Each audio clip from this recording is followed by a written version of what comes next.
اگلی آیت جو ہے، جو ہمارا آج کا لیسن تھا، آیت نمبر 27، یہاں اب فاسقین کا ذکر ہو رہا ہے۔ اللہ سبحانہ وتعالیٰ اب فاسق لوگوں کی مزید علامات بتا رہے ہیں۔ فاسق کون ہوتا ہے؟ جو حدود کو توڑنے والا۔ کہ اس کا مطلب یہی ہے حدود کو، حد سے باہر نکلنا، حد کو توڑنا۔ اور فاسق کون ہوتے ہیں؟ جو اللہ سبحانہ وتعالیٰ کی اللہ تعالیٰ کی نافرمانی کرتے ہیں، اللہ کی اطاعت سے باہر نکل جاتے ہیں۔ تو اللہ تعالیٰ فرماتے ہیں فاسقین کون ہے؟ الذین، وہ جو، ینقضون، وہ توڑتے ہیں، عہد اللہ، عہد اللہ کا، من بعد میثاقہ، بعد اس کے مضبوط کرنے کے۔ اللہ کا عہد کیا ہے؟ اس سے عہد الست مراد ہے۔ ٹھیک ہے، اہل الست کیا تھا؟ کہ اللہ سبحانہ وتعالیٰ نے اس دنیا میں ہمارے آنے سے پہلے اللہ سبحانہ وتعالیٰ نے عالم ارواح میں ہم سب سے، تمام انسانوں سے ایک عہد لیا تھا۔ اور قرآن میں سورۃ الاعراف میں آیت نمبر 172 میں اس کی دلیل موجود ہے۔ اللہ تعالیٰ نے اس کا ذکر کیا۔ انشاءاللہ تعالیٰ وہاں جب ہم پہنچیں گے تو اس کو ڈیٹیل سے پڑھیں گے۔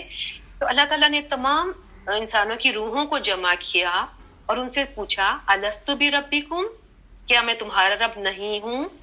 تو تمام انسانوں نے کہا تھا بلا، یعنی کیوں نہیں، آپ ہمارے رب ہیں۔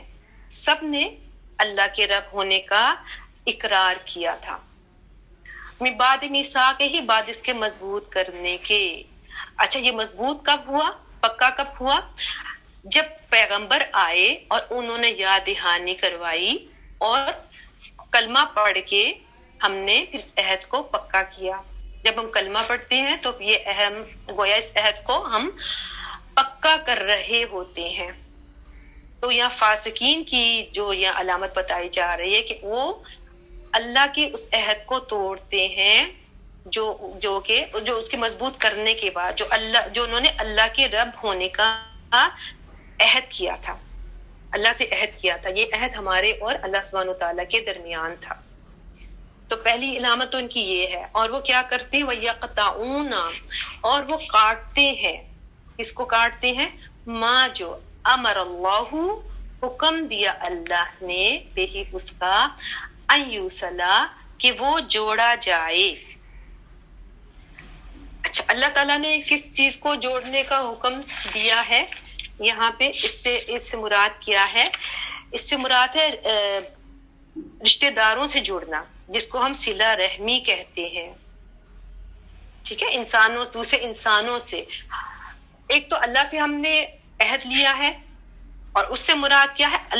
حقوق اللہ، کہ ہم صرف اللہ کی بندگی کریں گے اور اللہ کی اطاعت کریں گے۔ اور دوسرا اللہ نے حکم دیا تھا کہ رشتوں کو جوڑ کے رکھنا ہے، رشتوں کو ملا کے رکھنا ہے، جس کو صلہ رحمی کہتے ہیں۔ خاص طور پہ خون کے رشتے سب سے پہلے تو ان کا حق آتا ہے۔ اس کے بعد جو جیسے انسان کے تعلقات بڑھتے چلے جاتے ہیں، جیسے ہمارے اگر ہمسائے ہیں ان کا بھی حق ہے، اسی طرح معاشرے میں جو یتیم، مسکین یا حاجت مند لوگ ہیں ان کے ساتھ بھی ایک انسانیت کا رشتہ ہے۔ تو یہ حقوق العباد ہے۔ ٹھیک ہے، حقوق العباد کہلاتے ہیں۔ تو ہمارے دین کی بنیاد دو چیزوں پر ہے، حقوق اللہ اور حقوق العباد۔ اور فاسق کون ہے؟ کہ نہ وہ اللہ کا حق پورا کرتے ہیں اور نہ وہ حقوق العباد کو ہی ادا کرتے ہیں۔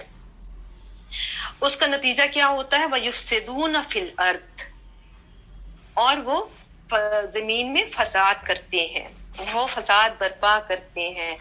جب اللہ کا حق ادا نہیں کیا جائے گا اور بندوں کا حق بھی ادا نہیں کیا جائے گا تو پھر اس کا نتیجہ جو ہے فساد کی شکل میں ہی ظاہر ہوتا ہے۔ ٹھیک ہے، فساد کیا ہے؟ فساد، معاشرے میں فساد کب ہوتا ہے؟ جب نہ اللہ کا حق ادا کیا جائے اور نہ بندوں کا حق ادا کیا جائے۔ تو فساد کیا ہے؟ کرپشن، جیسے میں نے آپ کو بتایا تھا۔ اور اس کی اللہ کا حق اور بندوں کا حق ادا نہ کرنے کی وجہ کیا ہوتی ہے؟ خواہشات کی پیروی۔ جب انسان اپنی خواہشات کے مطابق زندگی گزارنا چاہتا ہے تو پھر نہ وہ اللہ کا حق ادا کرتے ہیں نہ وہ بندوں کا حق ادا کر سکتے ہیں۔ تو اللہ کے نزدیک فاسقون کون ہیں؟ جو اللہ کی حدود توڑ کے اپنی منمانی کرے۔ تو اس آیت سے ہمیں کیا پتا چل رہا ہے کہ اللہ نے جن چیزوں کو جوڑنے کا حکم دیا، ایک تو اللہ سے جڑنا ہے، اللہ کا حق ادا کرنا ہے، جو بھی اللہ تعالیٰ کے حقوق، نماز، قرآن، شریعت جو بھی ہے، اور اس طرح بندوں سے جڑنا یعنی حقوق العباد جو ہے ان کو بھی ادا کرنا ہے، کیونکہ اللہ نے اس کا حکم دیا ہے۔ تو فاسقون کا انجام اللہ تعالیٰ نے کیا بتایا؟ اولئک، یہی لوگ ہوں، وہی الخاسرون، وہی ہیں جو کہ خسارہ پانے والے ہیں، یعنی یہی لوگ نقصان اٹھانے والے ہیں جو اللہ کی حدیں توڑ کر دنیا میں اپنی خواہشات پر جیتے ہیں، رشتوں کو کاٹتے ہیں، اللہ کا حق ادا نہیں کرتے، تو ایسے لوگ جنت میں نہیں جا سکیں گے۔ ایک حدیث کا مفہوم ہے کہ اگر کوئی یہ خواہش رکھتا ہے کہ اس کے رزق اور اس کی عمر میں اضافہ کیا جائے تو اس کو صلہ رحمی کرنی چاہیے۔ ٹھیک ہے، صلہ رحمی اگرچہ یہ مشکل کام ہے، رشتہ داروں سے جوڑ کے رکھنا مشکل کام ہے، لیکن اللہ تعالیٰ نے اس کا حکم دیا ہے۔ اسی طرح قطع رحمی جو ہے بہت بڑا گناہ ہے، حدیث میں آتا ہے قطع رحمی کرنے والا جنت میں نہیں جا سکے گا۔ اچھا، اس کے بعد اگلی آیت کو ہم دیکھتے ہیں۔ اللہ تعالیٰ فرماتے ہیں کیفا، کس طرح، تکفرون، تم انکار کرتے ہو، باللہ، اللہ کا، وکنتم، حالانکہ تھے تم، امواتن، مردے، فاحیاکم، پھر اس نے زندہ کیا تمہیں۔ جی، یہاں اللہ تعالیٰ کے وجود کے لیے ایک بہت بڑی دلیل دی جا رہی ہے، ایسی دلیل دی جا رہی ہے اللہ کے وجود کے اقرار کے لیے کہ انسان لاجواب ہو جائے۔ اس آیت میں ایمان باللہ کا بھی ذکر ہے اور ایمان بالآخرہ جو ہے اس کے لیے بھی دلیل دی جا رہی ہے۔ پیچھے ہم نے دیکھا تھا اللہ سبحانہ وتعالیٰ نے توحید کے لیے تخلیق کی مثال دی تھی کہ اللہ تمہارا رب ہے کیونکہ اس نے تمہیں پیدا کیا۔ یہاں پر زندگی اور موت کا ذکر کیا جا رہا ہے، کیونکہ زندگی اور موت مکمل طور پہ صرف اور صرف اللہ سبحانہ وتعالیٰ کے ہاتھ میں ہے۔ تو فرمایا تم کس طرح انکار کر سکتے ہو اللہ کا، کیونکہ تم تو مردہ تھے، پھر اس نے، اللہ سبحانہ وتعالیٰ نے زندہ کیا تمہیں۔ زندگی کیا ہے؟ موت کیا ہے؟ موت کیا ہے؟ جسم اور روح کا جدا ہونا۔ ٹھیک ہے، قرآن میں یا شریعت میں موت کی حالت کیا ہے کہ جسم اور روح کا الگ ہونا موت ہے، اور زندگی کیا ہے؟ جسم اور روح کا مل جانا۔ تو اللہ سبحانہ وتعالیٰ کہہ رہے کہ کوئی بھی اللہ کے وجود کا انکار نہیں کر سکتا۔ تم کیسے اللہ کے وجود کا انکار کر سکتے ہو؟ کیونکہ تم تو مردہ تھے۔ اچھا، یہاں یہ بھی پتا چل رہا ہے کہ ابتدا موت سے ہوئی، پہلے اللہ سبحانہ وتعالیٰ نے موت کو پیدا کیا، تو زندگی تو صرف اللہ سبحانہ وتعالیٰ دے سکتا ہے نا، اور زندگی کا مالک تو اللہ کے سوا اور کوئی بھی نہیں۔ حتیٰ کہ ایک ماں جس کے پیٹ میں زندگی کا آغاز ہوتا ہے، جب بچے کا آغاز ہوتا ہے، تو آپ دیکھیں کہ ان کو بھی وہ پتہ نہیں چلتا۔ حالانکہ حدیث میں اس کے بارے میں، حدیث میں کیا آتا ہے کہ جب ماں کے پیٹ میں بچہ، فیٹس جو ہے، جب 4 ماہ کا ہوتا ہے تو اس میں ایک فرشتہ جو ہے وہ لا کے اس میں روح پھونکتا ہے، تو یہ گویا کہ زندگی کا آغاز ہے۔ ٹھیک ہے، دنیا میں انسان کی زندگی کا آغاز ہے کہ اس کو موت سے جگا دیا گیا، اس سے اس کے جسم اور روح کو ملا دیا گیا، تو یہ پہلی زندگی ہے۔ اس سے پہلے انسان کی حالت کیا تھی؟ جب ہم نہیں تھے دنیا میں تو ہم موت کی حالت میں تھے، لیکن پتہ تو نہیں چلتا کب فرشتہ آیا، کب روح ڈالی، یہ اللہ کی طرف سے ہے۔ کسی انسان، کسی ماں کے اختیار میں بھی یہ نہیں ہوتا نا کہ وہ اپنے خود سے وہ تو اس کو اس میں روح نہیں ڈال سکتی، تو اللہ ہی ہے جو زندگی دیتا ہے۔ اور اس کے بعد کیا ہے ہر انسان کا اس دنیا میں انجام کیا ہوتا ہے؟ موت۔ زندگی کے بعد موت جو کہ اس دنیا میں آتی ہے وہ دوسری موت ہے، وہ دوسری موت ہوتی ہے جو اس دنیا میں آئے گی۔ اور اس موت کے بعد کیا ہے کہ پھر اسی کی طرف لوٹ کر جانا ہے. تم فرمایا فَأَحْيَاكُمْ، اس نے زندہ کیا تمہیں، ثُمَّ يُمِيتُكُمْ، پھر وہ موت دے گا تمہیں. یہ کون سی موت ہے؟ جو اس دنیا میں ہمیں آئے گی، ہم سب کو آنی ہے. ثُمَّ يُحْيِيكُمْ، پھر وہ زندہ کرے گا تمہیں. یہ کون سی زندگی ہے؟ یہ باسا بعد الموت، یعنی قیامت کے دن اللہ سبحانہ و تعالی ہی زندہ کریں گے. پھر ہمیں اسی کی طرف لوٹ کے جانا ہے. کیوں جانا ہے؟ حساب کتاب کے لیے. مشرکین مکہ جو ہیں وہ قیامت کو نہیں مانتے تھے. وہ کہتے تھے، وہ بسیدہ ہڈیاں لے کر آتے تھے نبی صلی اللہ علیہ وسلم کے پاس اور کہتے تھے ان ہڈیوں کو کون دوبارہ زندہ کرے گا؟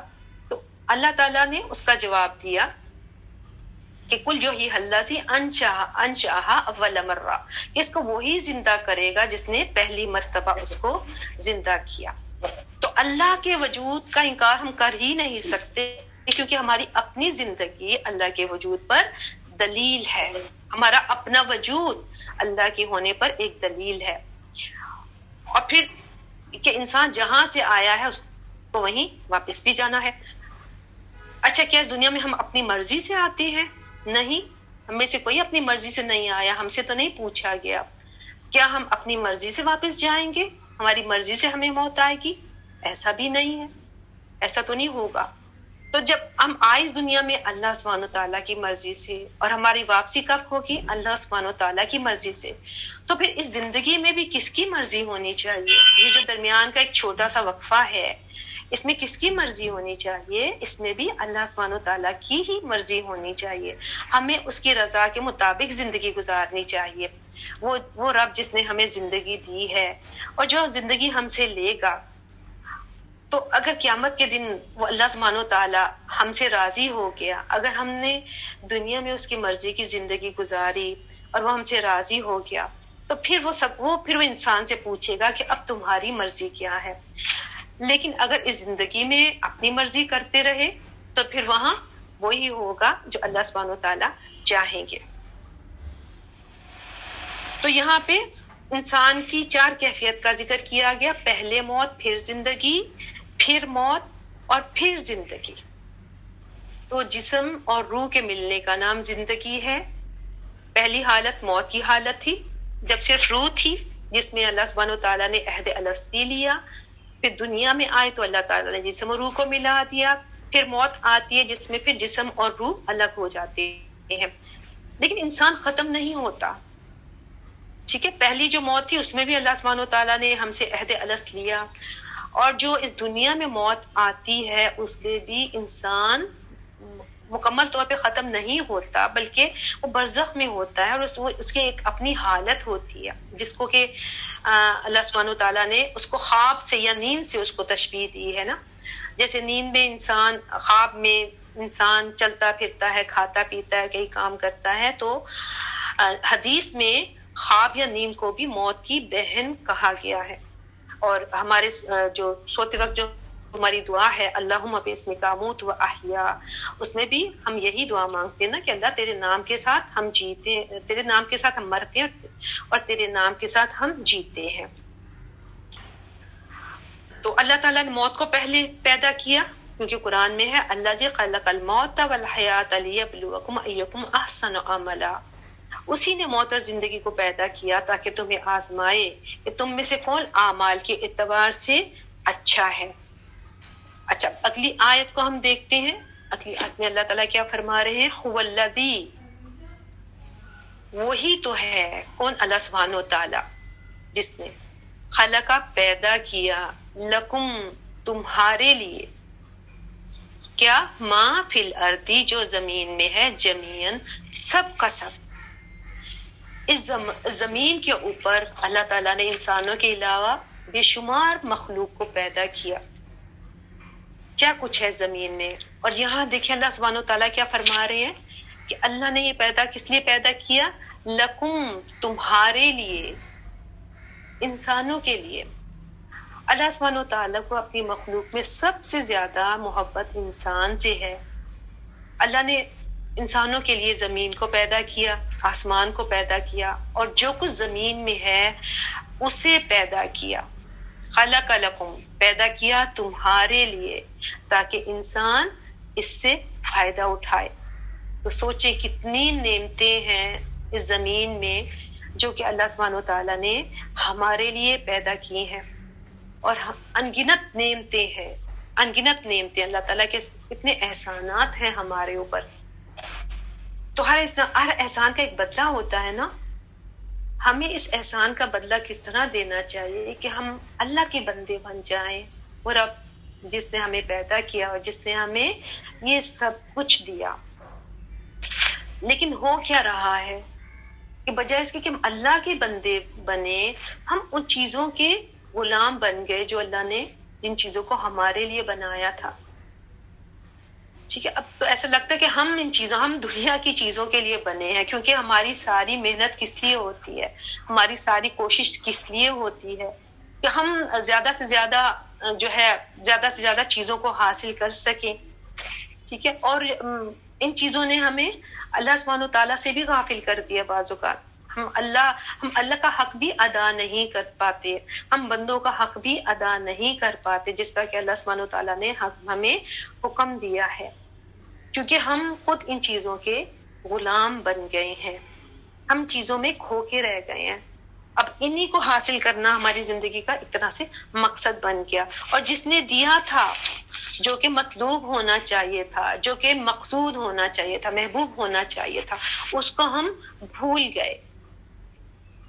تو یہی ہمارا حال ہے۔ تو اللہ نے سب کچھ تمہارے لیے پیدا کیا، ثم پھر استوا، پھر وہ متوجہ ہوا الی السماء، طرف آسمان کے، فسواہن، پھر اس نے درست کر کے بنا دیا انہیں، کس نے؟ اللہ سبحانہ وتعالیٰ نے، سبع سماوات، 7 آسمان۔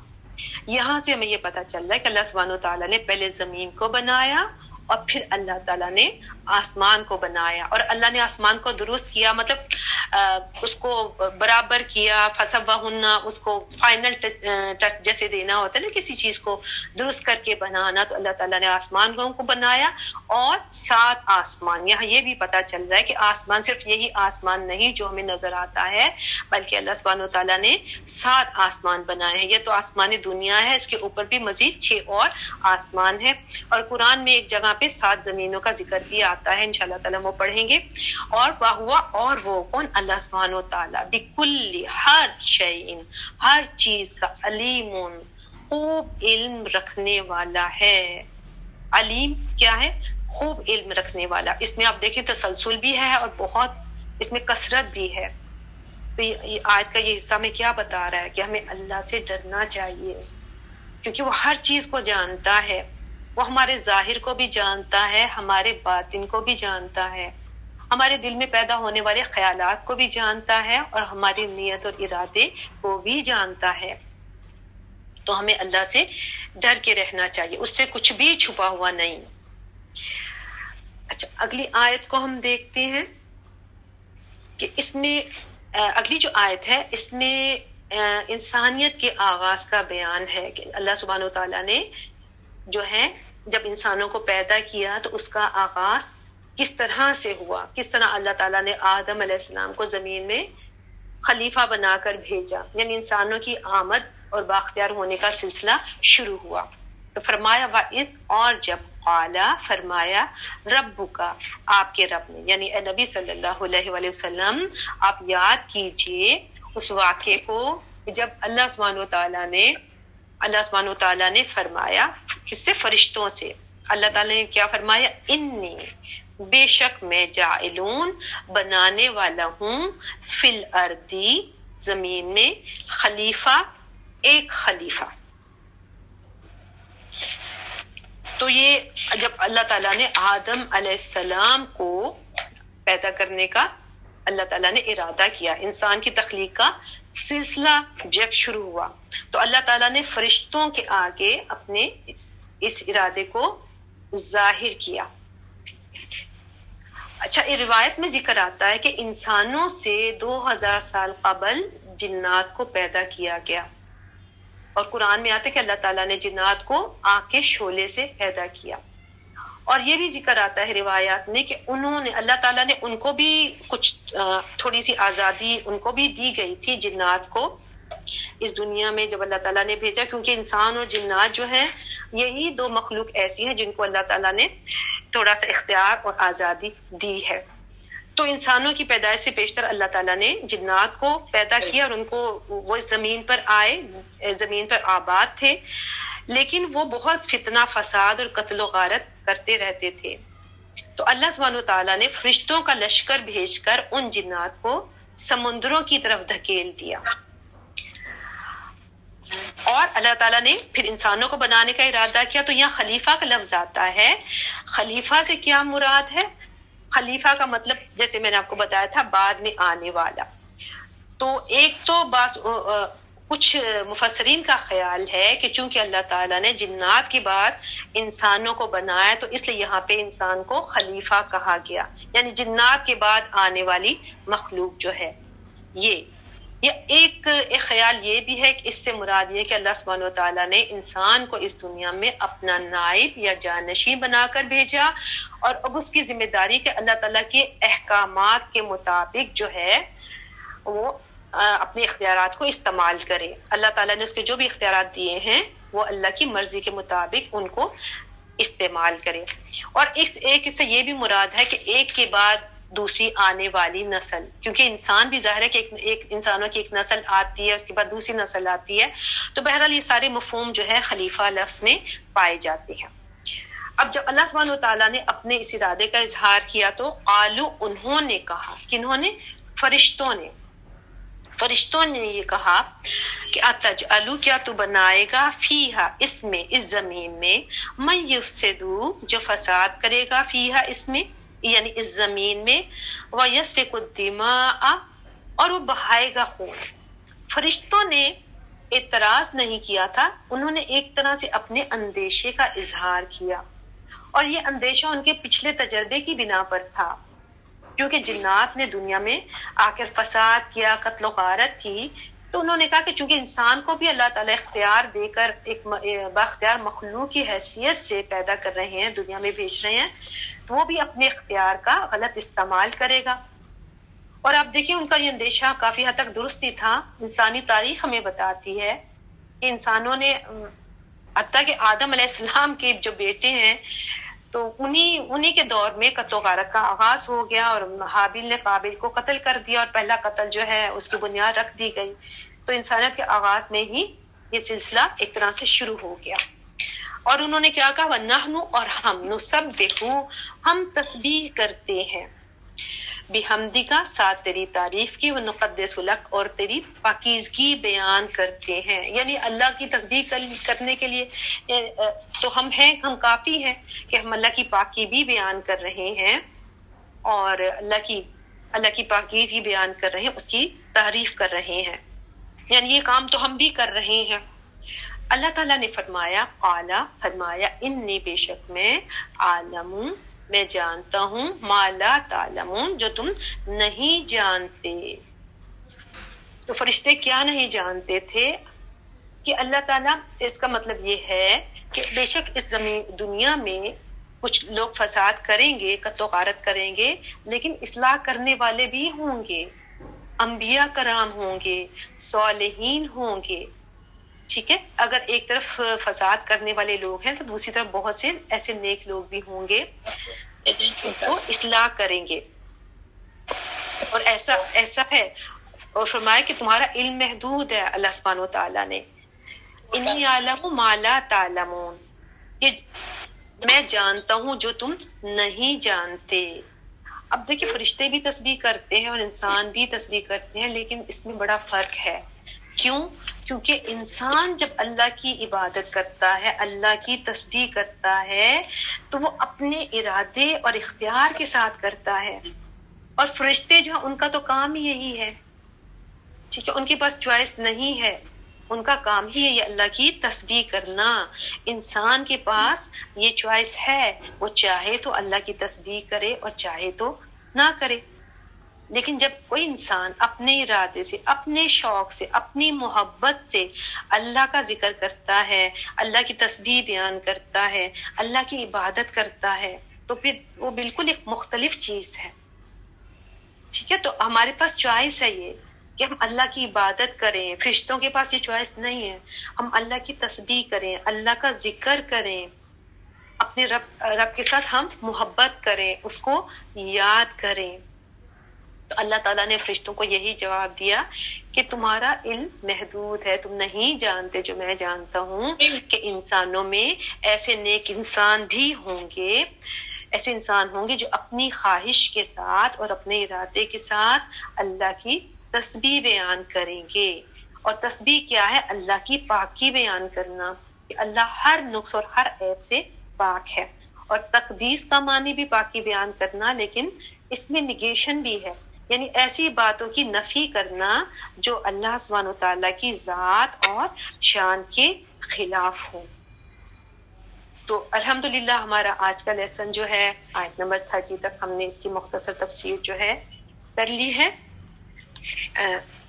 اب کی کلاس کا جو ہے کلاس کو ہم یہاں پہ ختم کرتے ہیں, بس اس دعا کے ساتھ اللہ سبحانہ وتعالیٰ ہم سب کے علم میں بہت برکت ڈالے, اللہ تعالیٰ آپ کے عمل میں برکت ڈالے, اللہ تعالیٰ آپ کے وقت اور صحت اور ہر چیز میں برکت ڈالے, اور اس جو بھی ہم سیکھ رہے ہیں اللہ تعالیٰ اس کو ہمارے لیے بہت بہت فائدہ مند بنا دے, اور اللہ تعالیٰ اس کو اپنی رضا کا ذریعہ اور جنت تک لے جانے کا ذریعہ جو ہے ہمارے لیے اللہ تعالیٰ بنا دے. اور آپ